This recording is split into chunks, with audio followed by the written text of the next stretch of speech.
Olá, muito bom dia. Você que acompanha Notícias Agrícolas, está no ar mais um boletim do mercado do boi.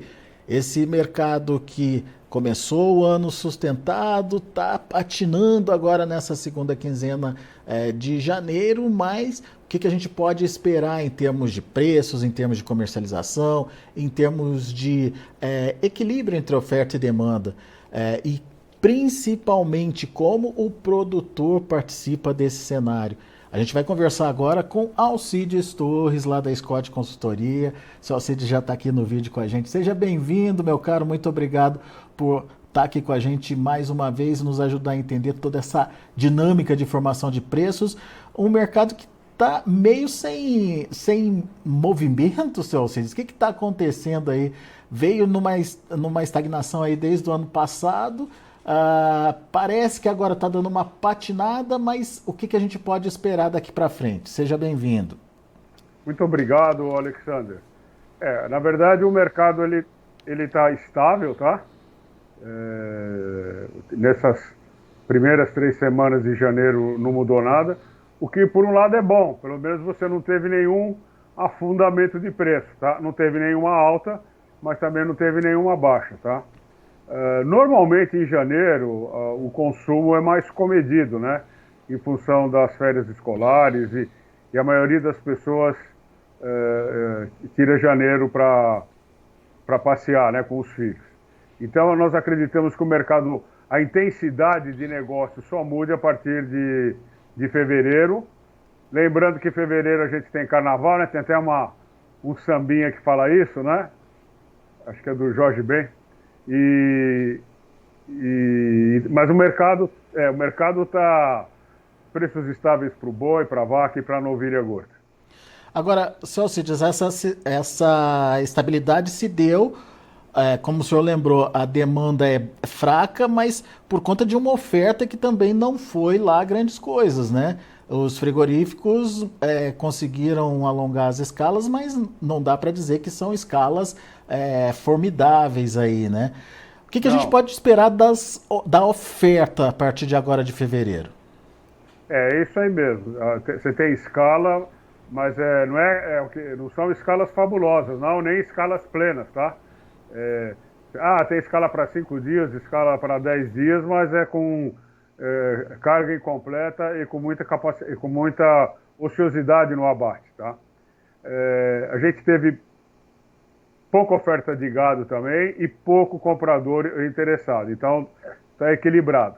Nesses últimos dias, Alexander, a gente viu os compradores um pouquinho mais ativos, forçando a barra, derrubando um pouco a cotação da arroba do boi, e quando isso acontece, também os poucos pecuaristas que estão vendendo alguma coisa também ficam retraídos, tá?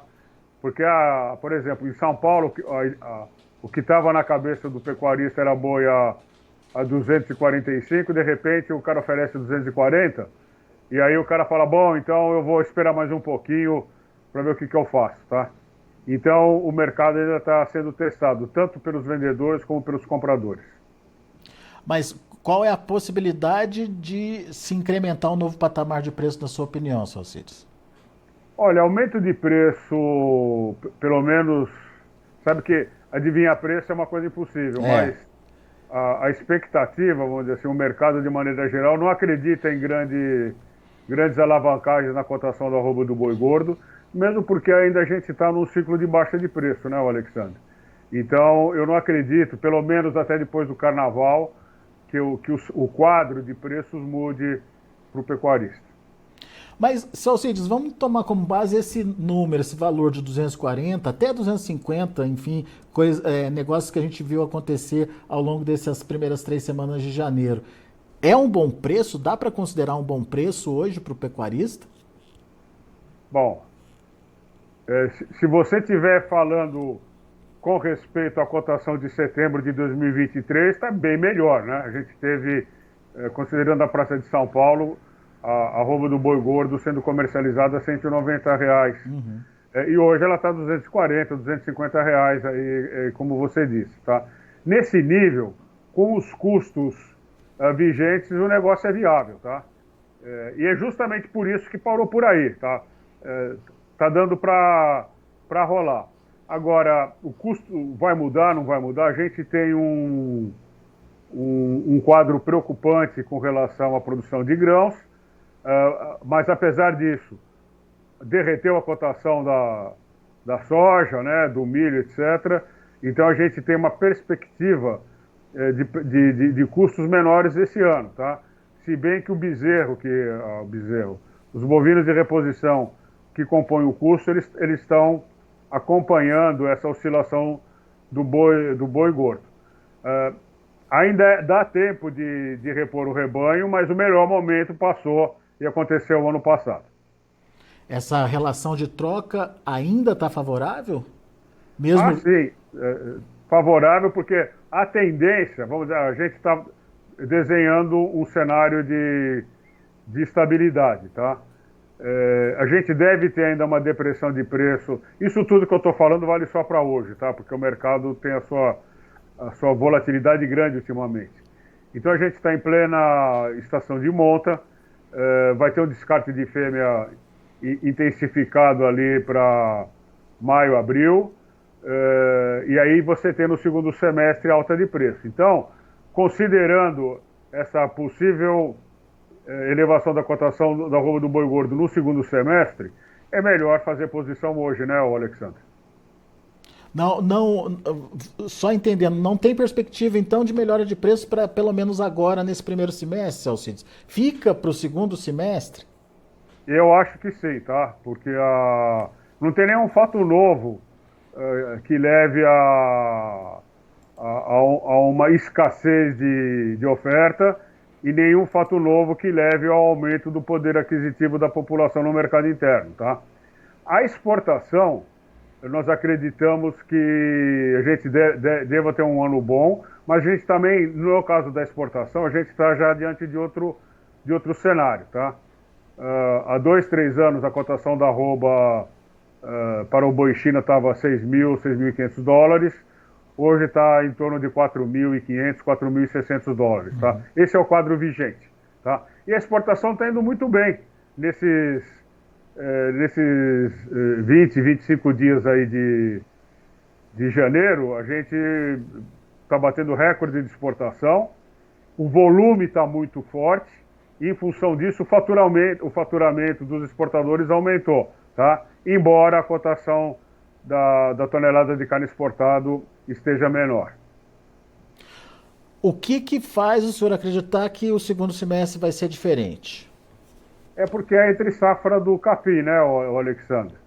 Então a gente, tem algumas regiões do país onde o clima prejudicou as pastagens também, então isso deve demorar um pouquinho para a safra pegar nessas regiões, mas tem regiões que choveu muito bem, então a gente o capim deve estar no seu ápice de exuberância em fevereiro, e no segundo semestre você tem escassez de pastagem e o preço deve subir. Vai depender do tamanho, né, do tempo dessa entre safra. O ano passado foi terrível.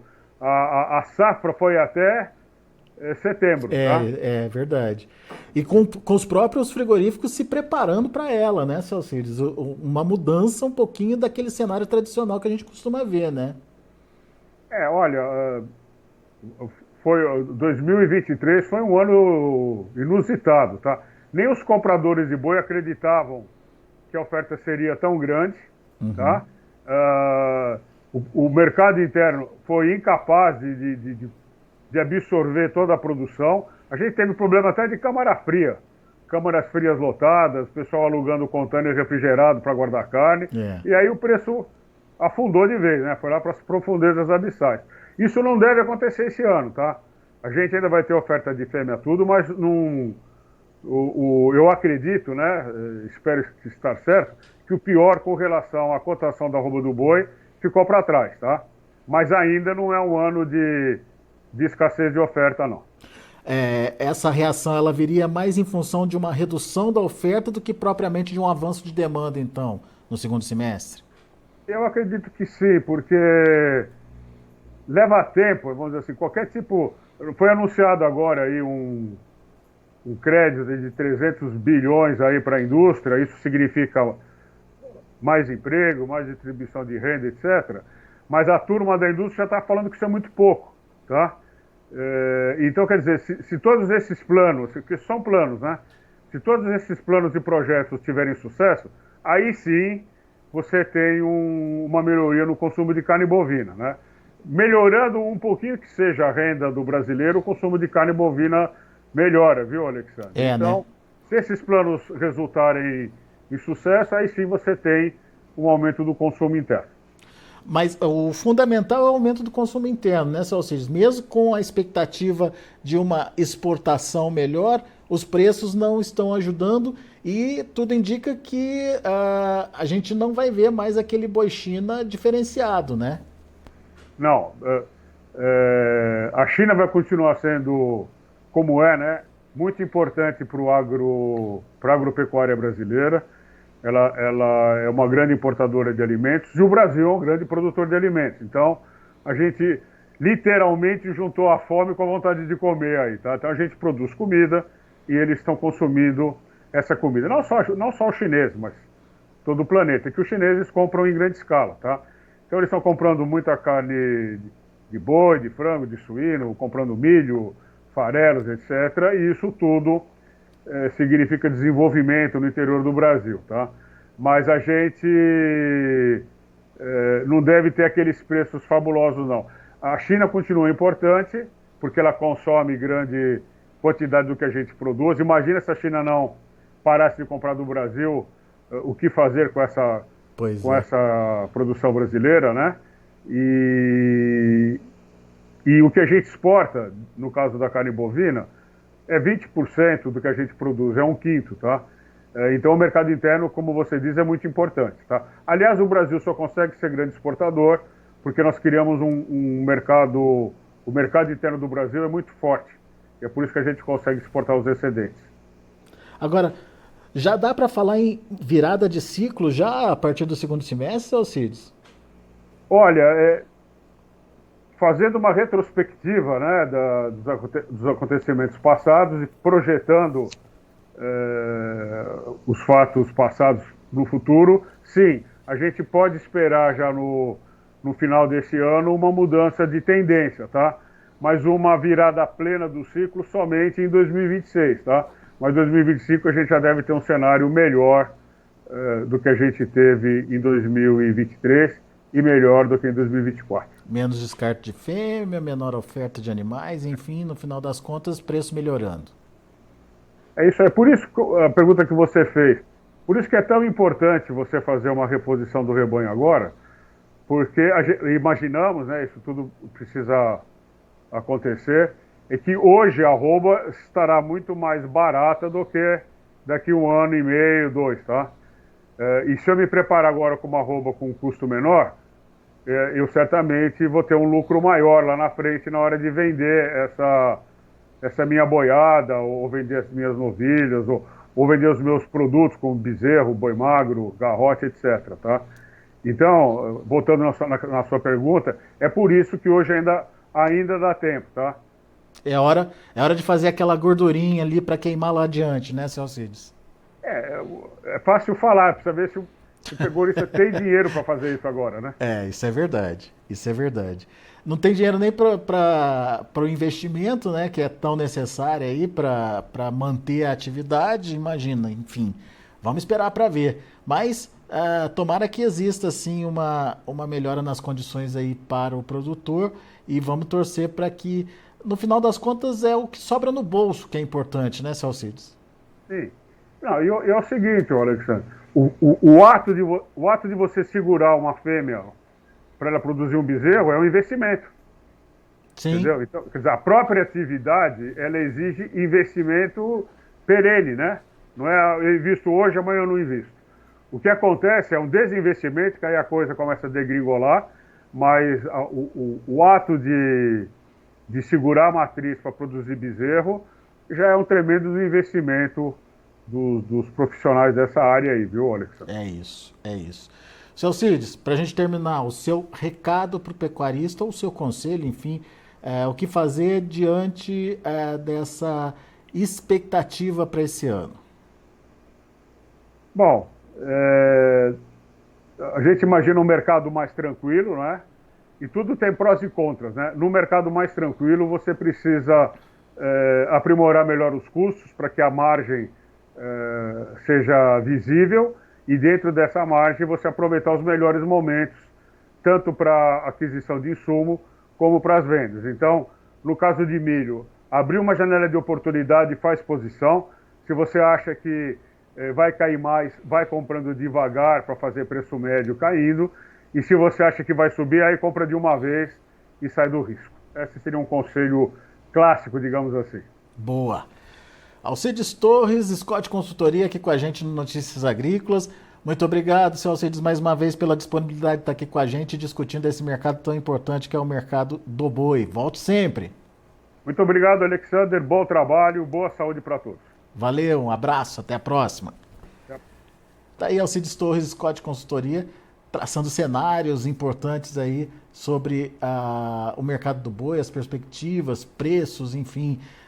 Se Alcides não vê um primeiro semestre muito diferente do que a gente está vendo agora, não, mas mudanças poderão acontecer a partir do segundo semestre, já com uma redução de oferta sendo verificada no mercado, já o início de uma virada de ciclo que deve se prolongar ao longo aí de 25 e 26, daí sim mudando definitivamente o cenário de preços no Brasil. Mas, por enquanto, a expectativa é de uma melhor condição aí para o segundo semestre.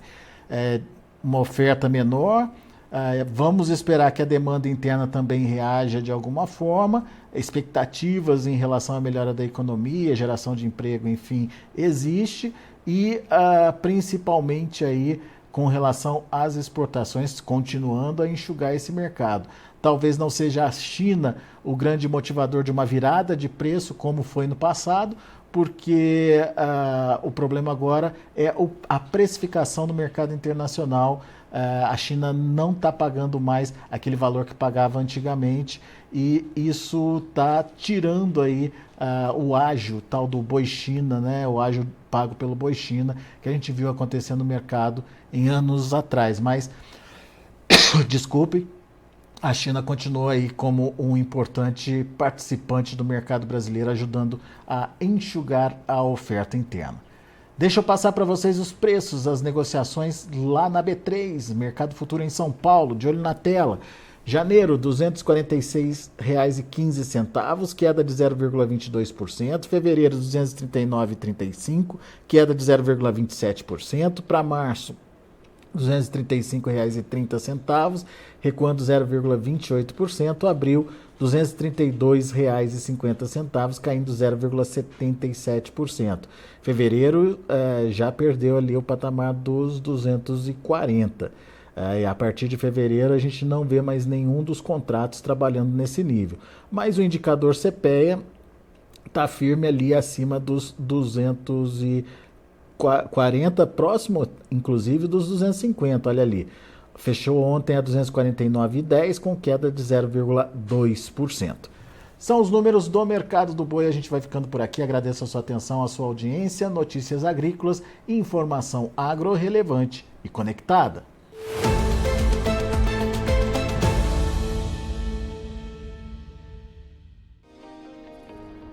Se inscreva em nossas mídias sociais, no Facebook Notícias Agrícolas, no Instagram @Notícias Agrícolas e no nosso Twitter @Notiagre. E para não perder nenhum vídeo, não se esqueça de nos acompanhar no YouTube e na Twitch, Notícias Agrícolas Oficial.